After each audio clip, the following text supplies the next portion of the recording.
Premiere Pro has, I suppose, two kinds of effects that you can work with. You've got effects that are automatically applied to every clip. That's things like scale and position adjustments. And then you've got what I would call regular effects that you can drag onto clips from the effects panel. Let's take a look at these two options. Now remember, selection is very important in Premiere Pro. I've got this clip selected. You can see I've single clicked on it, so it's highlighted. And I'm going to go to the Effect Controls panel. The Effect Controls panel will show you the effect controls for any one selected clip segment at a time. You can get the video and audio, but basically you're working on one piece of media at a time. I'm going to expand the motion controls here, and you can see I've got all sorts of options. I can scale up and down, rotate, crop the edges of the clip, and so on. I've also got an opacity control. Anyway, where you see blue numbers in Premiere Pro, you can drag or click and type. So if I drag to the left here, you can see I'm dropping the opacity. Now the background of the timeline panel is black, so this just kind of makes the clip look like it's getting darker. But if I go to the display settings menu here in the program monitor and I turn on the transparency grid, which is right here, you can now see, well, it's mostly transparent, isn't it? Let me turn the opacity back up a little bit and you can begin to see more of the image. Premiere Pro supports transparency, so if you do produce media where there are transparent regions of the image, you can export into a video file type and codec that supports that. I'll just turn this back up to 100%. Now there's lots of options in here, but all you really need to remember to get started is that as long as you have a clip selected, you can make these changes here in the Effect Controls panel. And we'll talk about making similar changes in the Properties panel in a little bit. Now if I scroll across here, you see down here I've got this panel group, lots of panels all sharing a space in the interface, and there's an overflow button right here in the corner where I've got all of these buttons available, all of these panels.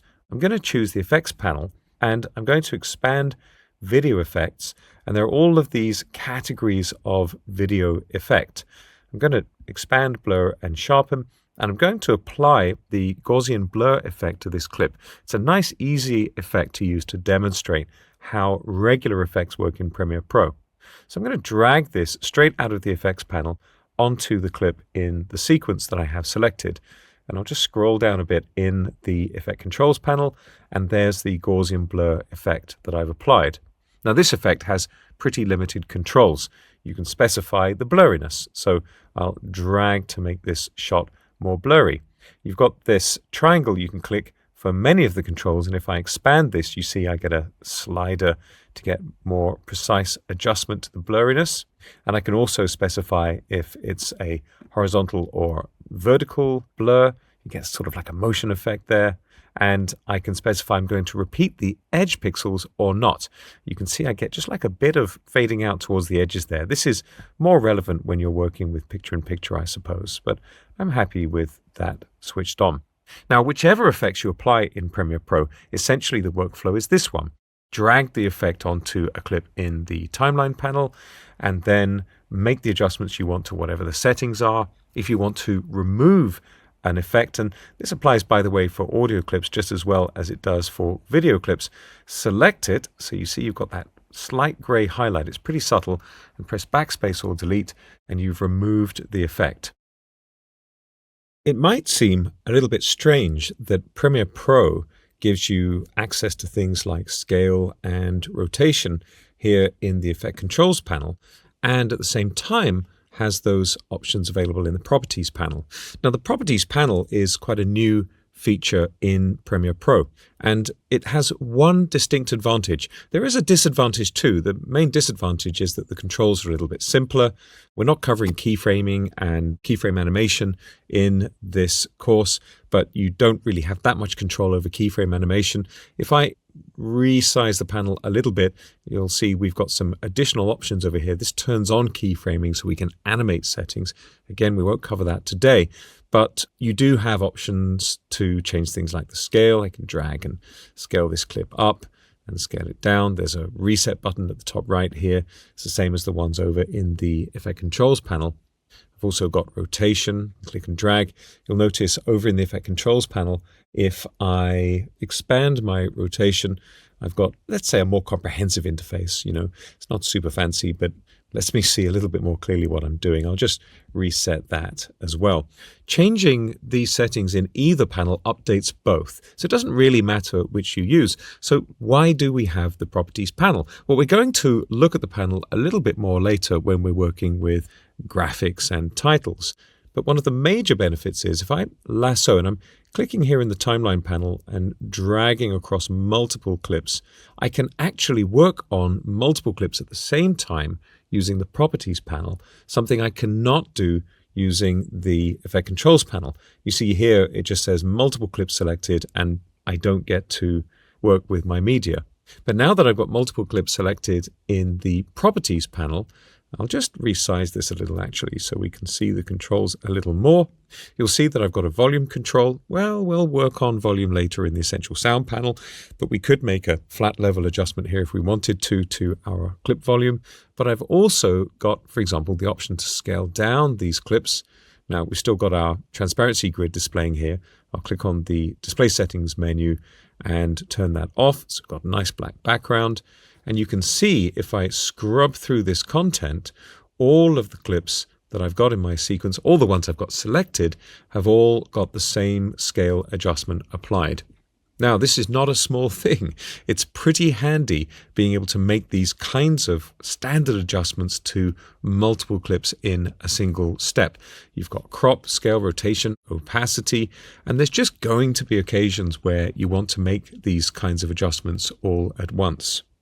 By the by, while we're looking at the Properties panel and we're looking at our sequence, it's probably a good moment to mention this eyeball. This I button, the toggle track output button, just toggles whether you do or do not see the contents of a track.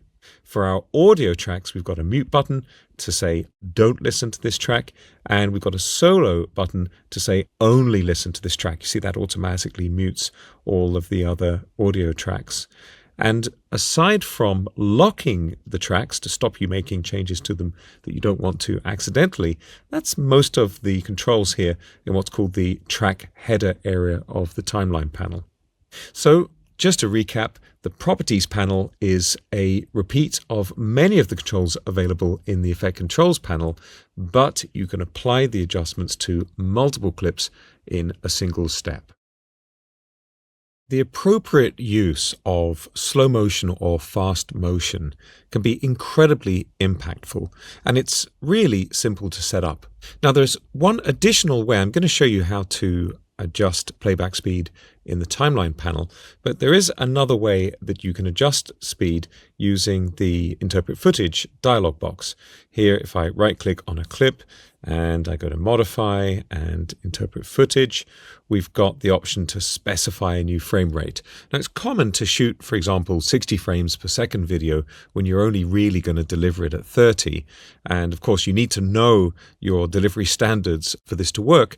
But if you know you've shot 60 and you actually want 30, you can just change the frame rate to 30 frames per second here, and you'll get 50% slow motion. And it'll look really smooth. This is called overcranking. It's a very common way to get nice, smooth slow motion. But you can do the same thing in the timeline panel as well. And you can access the setting you need by right-clicking on a clip. And if I just scroll down a little bit, choosing the speed duration option. You can access the same dialog box we're about to go into by clicking Adjust Speed in the Properties panel. The clip speed duration dialog box is pretty straightforward. You specify a new speed as a percentage of the original speed, or you can specify a new duration. You've got the option to reverse playback, which could be useful creatively. You can also set to maintain audio pitch. Now, you can get better results maintaining audio pitch using Audition, but it's certainly much faster to just check this box and not worry about it in Premiere Pro. If you don't turn this on, when you speed up playback, people's voices will be a higher tone. When you slow down playback, it'll be a lower tone. And this is really just a question of your creative choices when you're working on your project. And we've also got this option to ripple edit. When you shorten the clip by speeding it up, let's say you set this to 200%, I'm just going to tab out of this dialog box here. So we're halving the playback duration. What do you want to happen with the gap at the end of the clip? If this checkbox is off, I'll just show you what happens here. I'll click OK. You get a gap. I'll just undo. I'll go back into this dialog box. The keyboard shortcut for this is Command R for retime or Control R on Windows. If I set this to Ripple Edit and I turn this up again to 200% and click OK, you can see no gap is left behind. So we're back to that overwrite versus insert, shuffling things around or not shuffling things around way of editing in Premiere Pro. I'll just go back in here by clicking the Adjust Speed button in the Properties panel. Remember, this is available because I have the clip selected and Premiere Pro knows which clip I want to adjust. If I turn this option off and I put the speed back to 100%, so I'm going to extend the duration of the clip and click OK, you'll notice that the clip duration doesn't change. Well, what's happened is Premiere Pro has changed the playback speed of the clip back to 100%, so it would play for longer, but I've not permitted it to trim or adjust the duration of the clip. And that means I'm now getting half of the original content being displayed. I'll just undo and undo again so you can see this is the full duration of the clip. What I've done effectively is trimmed the clip. I haven't really achieved anything else at all. I'm just going to press Command R here or Control R to go back in. You can achieve a similar result by breaking the connection here by clicking on the chain between the speed and the duration. If I set this to 50% now and click OK, the clip appears to be the same duration, but you'll see that if I just move the playhead a little, we've got 50% showing in these square brackets. That's the new playback speed. And if I play, you can see we're moving in slow motion. One last thing to mention, if I jump back into the dialog box, is this time interpolation option. Frame sampling is the lowest quality, frame blending is better, and optical flow is high quality. I'll just click OK. But you see this red line at the top of the timeline means that I'm probably going to need to render. I'm going to have to get the system to pre-process the effect to see it smoothly. You can achieve that by going to the Sequence menu and choosing Render Effects In to Out, or by pressing the Carriage Return key. I'll just render this, and there's our nice, smooth 50% slow motion.